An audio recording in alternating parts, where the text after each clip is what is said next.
Well,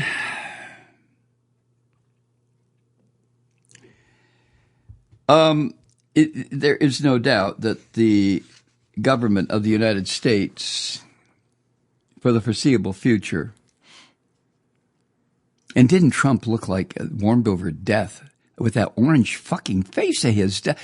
Does nobody tell him how when he's in a crowd of white people like that, he stands out like the orange man? It's just, where was I?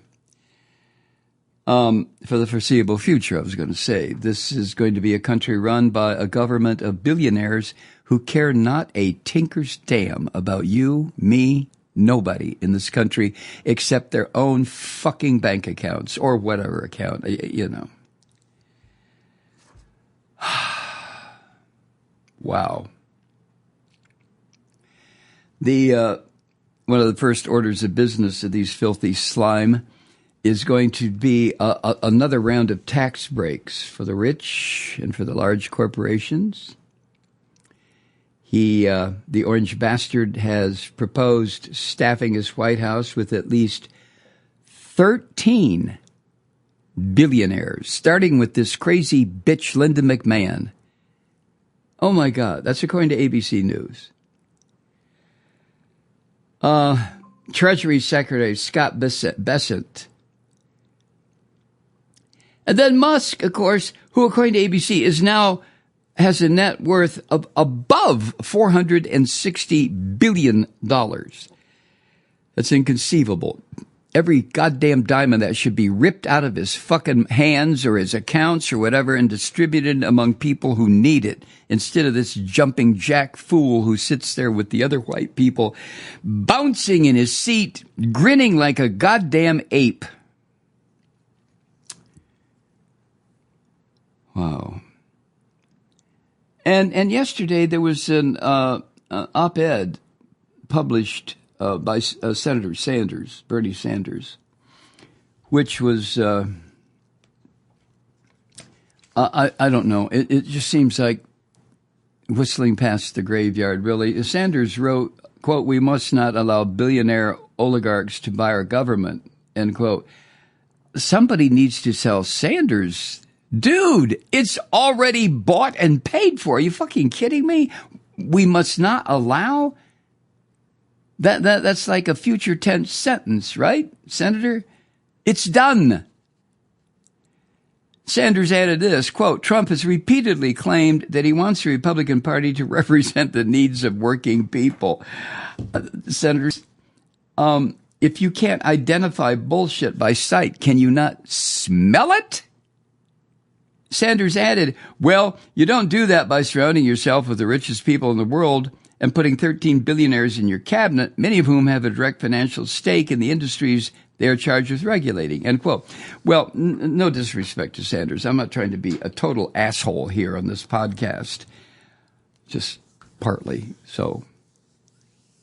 But Sanders ought to stop talking. Senator, it's a fait accompli, I believe is the proper term. It's been done. It's done. What is going to change it? Well, take a look at the French Revolution. Take a look at the Russian Revolution. Take a look at so many revolutions in the history of this tired human race, and you'll see that when the wealth of a certain class of people exceeded some undefinable level, and the poverty of people below that level exceeded what is necessary to have a decent life, that's when the blood started to flow. Now, are we at that level in the United States yet? No, of course not. Of course not. Are we getting there? No, the Biden policies, the Biden programs have pulled this country up out of the disaster that Trump handed off to him. But here we go again. What's going to happen if Trump is out of office 4 years from now? First of all, J.D. Vance has as much chance of being elected president as I do. But what a dork I mean, oh, Jesus Christ, J.D. Vance. What was it, a year ago? He was writing a fucking book. Now, I'm the vice president. Meet my little subservient wife. Why do you think I married a Hindu woman? Are you kidding me? Ah.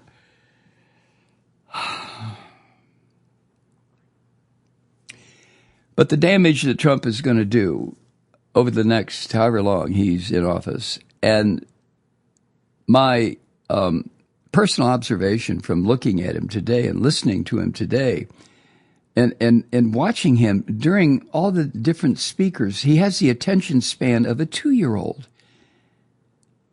But, his wobbly head and that, I don't know, they tried to paint his face so you couldn't see the bags and the sags and his little beady eyes. I don't think I've ever seen his eyes so little. Maybe they didn't get the eye makeup on right. And I'm not saying that just, well, he wears makeup. No, fuck no.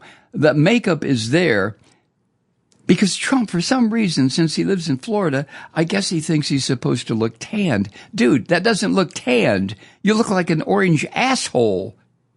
Oh, God. Well, so Trump completed his return to power today. And I listened to various commentators talking about, and I realize they have to do this because they're, well, I guess they have to. Their bosses tell them to.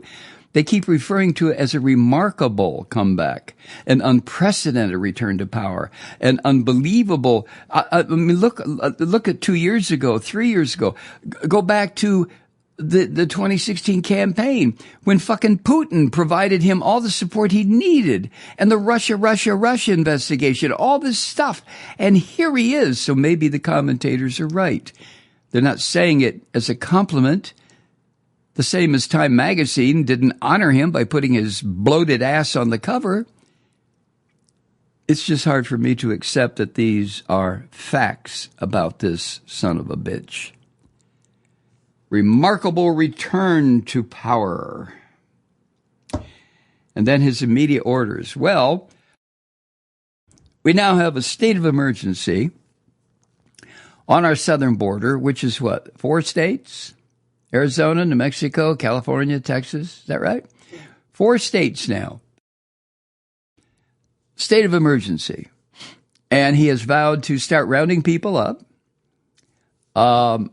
I believe the roundup begins today, probably. What have I heard? He's targeting Chicago? How soon in this roundup shit before you think people are going to start to react with violence? And Trump has made it clear, or the bums, the scum, the Nazis around him, they don't give a shit if they rip families apart. I mean, that's what white people did during slavery here. They don't give a shit. Where are you from, Negro? Oh, you're from Ghana? Well, here, your old lady's going here, and your children are going there, and you are going to Louisiana to work in those cane fields. You know, that kind of shit. This is happening again. At least that part of it. And when he said the golden age of America begins right now, was he referring to his skin color? What the fuck is he talking about? Here's a quote.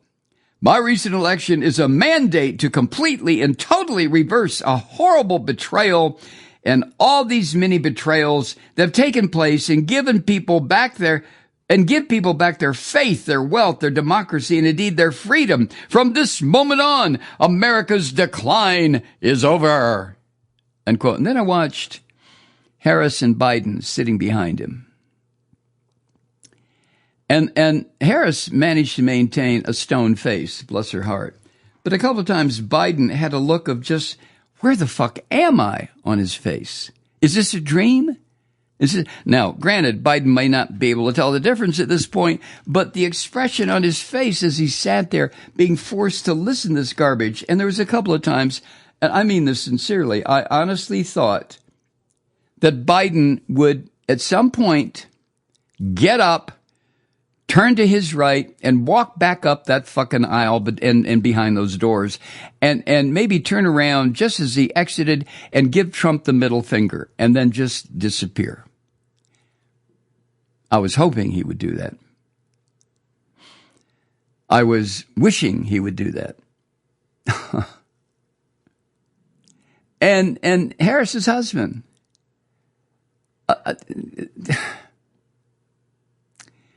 who had to sit there with a stone face, and Barack Obama, who, I mean, why were these people there?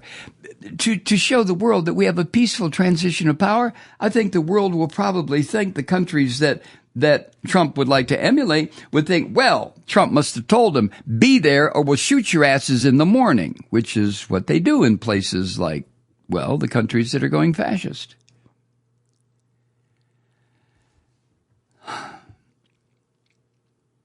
What a shock. And just like he did 8 years ago when he talked about American carnage will end here and now. And then all he did was make it worse. But just like he did then, today he painted this grim bullshit picture of America on its knees.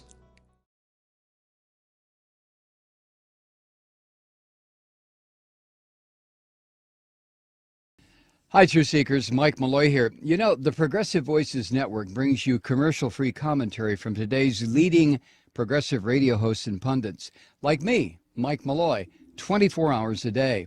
I'm not your typical old guy from the 80s or the 90s talk radio host, and Progressive Voices is not your typical talk radio network. It's a listener-supported nonprofit with no corporate control whatsoever over our broadcast. So hosts like me, Mike Malloy, are free to rant and scream and carry on about whatever we like. We're often controversial, but we're never boring. Weeknights, 9 p.m. in the East, 6 p.m. in the West on the Progressive Voices Network. Always progressive, always on. I'm Mike Malloy. Keep it lit.